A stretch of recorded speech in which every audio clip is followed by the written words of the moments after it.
23 de abril de 2026, estamos en el quinto año y es el día 59 desde el inicio de la invasión a gran escala. Bienvenidos, les doy la bienvenida al informe de situación. En el informe de hoy casi no veremos nada del frente, pero sí muchas otras cosas. Para ser sincero, ¿a quién le interesan los movimientos actuales del frente? Llevo años haciendo este trabajo y nunca antes se había sabido tan poco sobre el desarrollo del frente como hasta ahora. Hay muy poca información de ambos lados, casi no hay avances.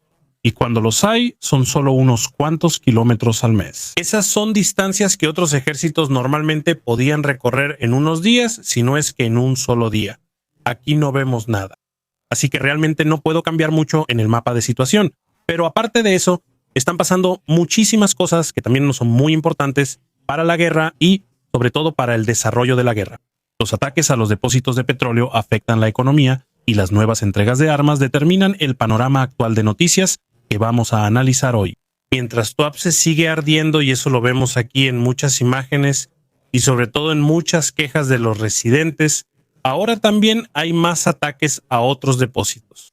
Por ejemplo, drones han atacado la estación de bombeo de petróleo Gorky en la región rusa de Nizhny Novgorod. La instalación se considera un punto clave en el sistema de transporte de petróleo ruso y forma parte de la estructura de Transneft en la región de la Alta Volga. Ersten Erkenntnissen zufolge. En el ataque, 3 tanques de almacenamiento de petróleo resultaron dañados.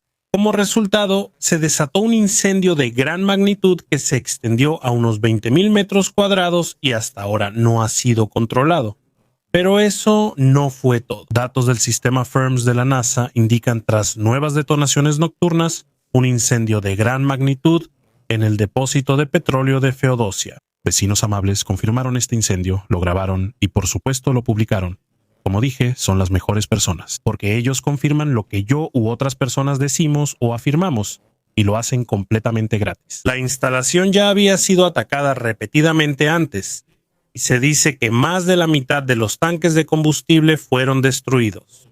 Sin embargo, los incendios actuales indican que la infraestructura sigue sufriendo daños considerables y que el uso del depósito está cada vez más restringido. Por cierto, los tanques de combustible han sido dañados nuevamente, hablando del almacén de Tuapse.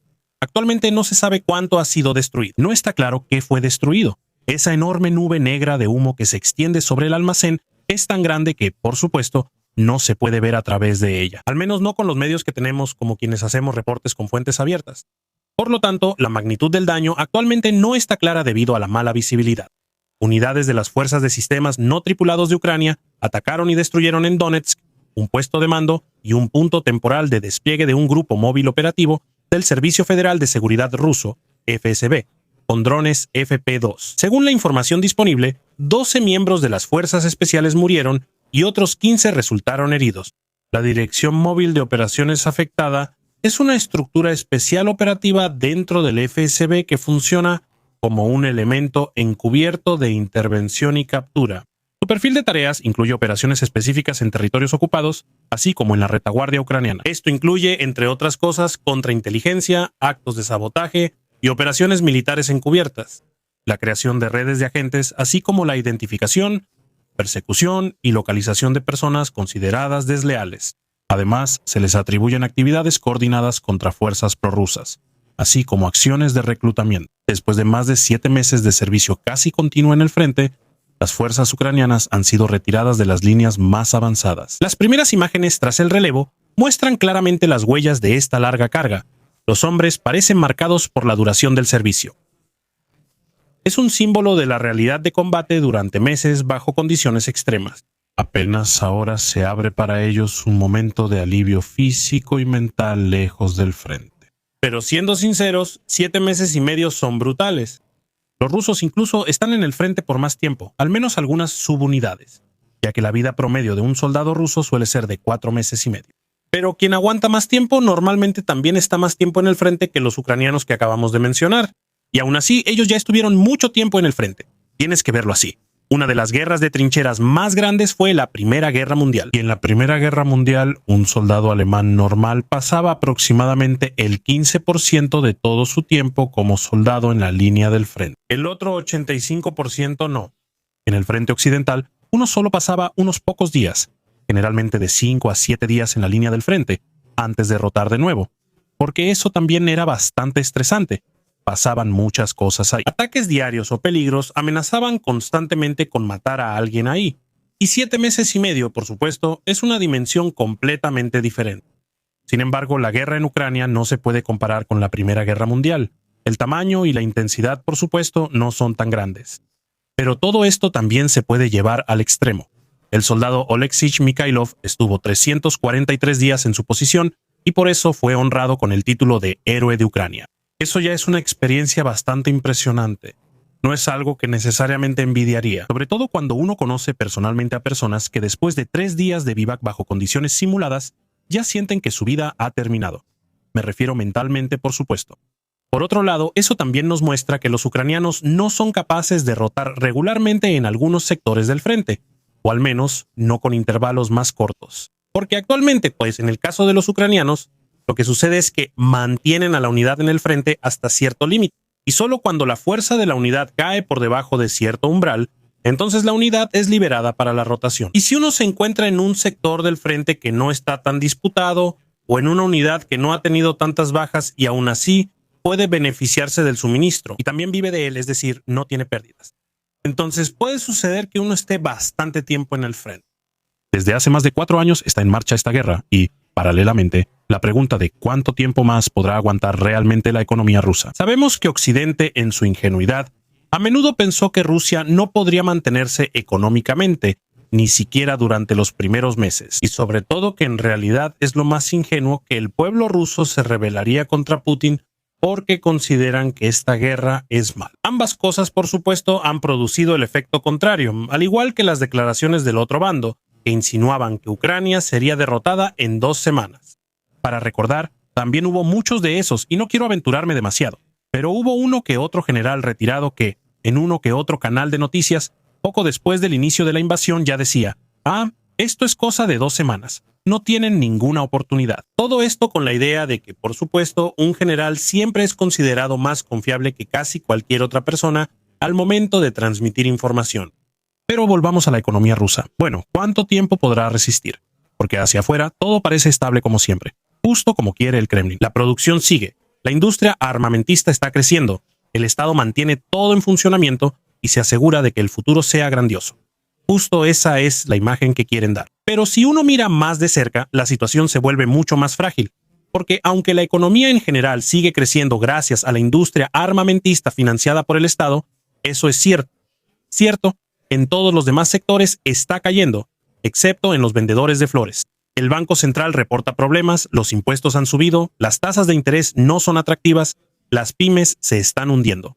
Nunca antes había habido tantas empresas que se han declarado en quiebra como ahora. Alta inflación, poca innovación, ningún desarrollo, impuestos más altos. Y ahora también hay algunas personas que se presentan en foros económicos públicos, en pleno Moscú, y se quejan de que la región más pobre de China sigue siendo más rica y próspera que las de Rusia.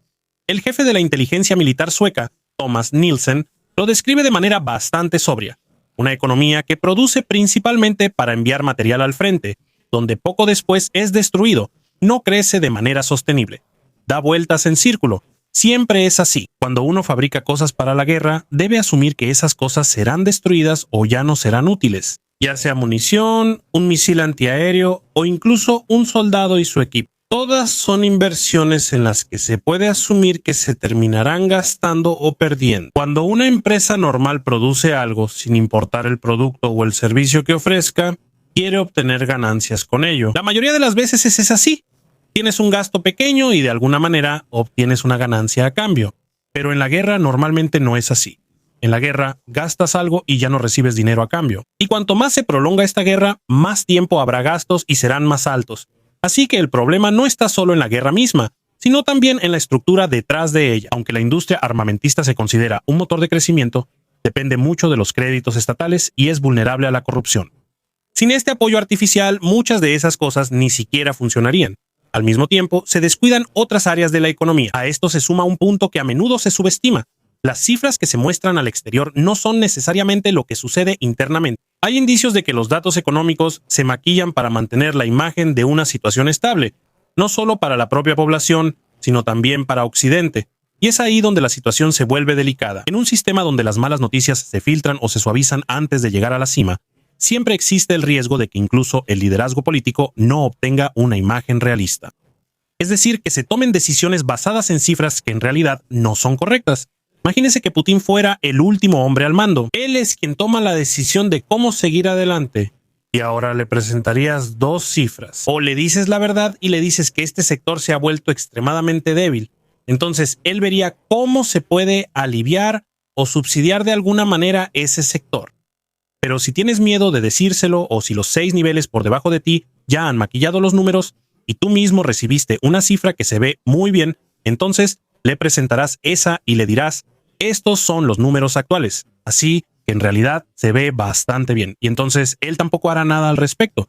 Y así es como eso puede aplicarse a todos los niveles, incluso bajo Putin. Por ejemplo, eso también se ve con la inflación. Oficialmente es mucho más baja, pero internamente se estima que es mucho más alta. Incluso Putin admitió recientemente que hay problemas económicos. El Producto Interno Bruto cayó a principios de año. Es decir, una señal que no se quiere escuchar abiertamente. Y si eso es lo que le dijeron, entonces se puede imaginar que probablemente la economía está aún peor de lo que le informaron. Así que el posible desarrollo está bastante claro para el observador, o bien un descenso lento y gradual, o una ruptura brusca si el sistema deja de funcionar en algún punto. La campaña de drones ucraniana continúa con sus ataques y no solo golpea depósitos de petróleo, sino también estructuras en la retaguardia.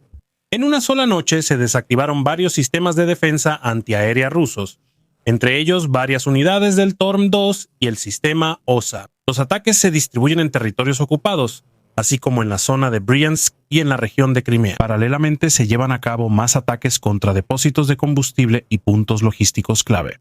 El objetivo es claro, el debilitamiento sistemático de las estructuras de suministro y seguridad de las fuerzas rusas en la retaguardia.